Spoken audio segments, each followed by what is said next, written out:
While the federal government debates on how to help people left without work and in danger of losing their homes because of COVID-19, there are things that can be done right now. Fox 44's Brian Glenn spoke to a financial expert.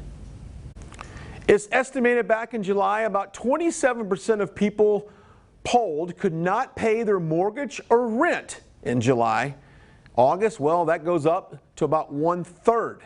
Joining us now to talk about that and a whole lot more is Ryan Morfin. He is the CEO of Wentworth Financial. Okay, let's get right into it. If someone's struggling right now to pay their rent, their mortgage, their bills, where do they start? How do they prioritize their bills? So yeah, this is definitely a volatile environment. And so there's three types of viewers today, right? There's the people who are fully employed, the people who are underemployed, gig economy, Uber drivers, not able to really make things happen today in the pandemic.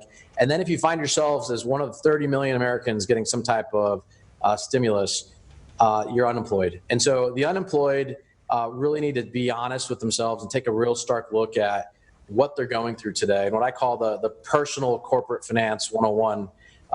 You need to really take a quick accounting of what your expenses are, what your budget looks like, what your cash on hand situation is, and take a look at your balance sheet. So if you own your house, can you go out and get a second mortgage or increase, if you got low leverage on your house, if you've not saved enough, can you borrow some money against your house?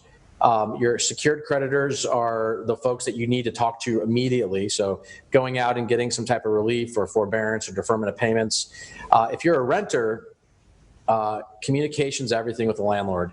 Letting them know that you're having a hard time and that you need some type of accommodation. And some landlords from New York City to Dallas to LA, they're going to want to help you out. Because they don't want to go through the legal process. Because you have to remember, it is expensive to kick someone out of a house, and so it takes some time. And depending on what state you live in, Texas is a quick state to get an eviction, and so you need to understand what your opportunities are to stay in that facility. My advice would be try to over communicate and reduce your rent expense, and really start looking at the other expenses that are critical, which is also food. There's food banks, there's churches, there's different places to go out and get help and support for food. There's food stamp programs.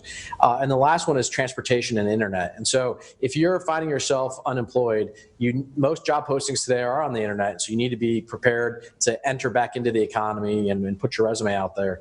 But if you do get that interview, you got to be able to arrive there. And so, auto, foreclosures are up, delinquencies are up. And so individuals need to take care of those three pillars first as they start to assess their current professional or personal balance sheet. Ryan Morfin, good stuff there. We certainly appreciate your time today. Thank you. Thank you very much.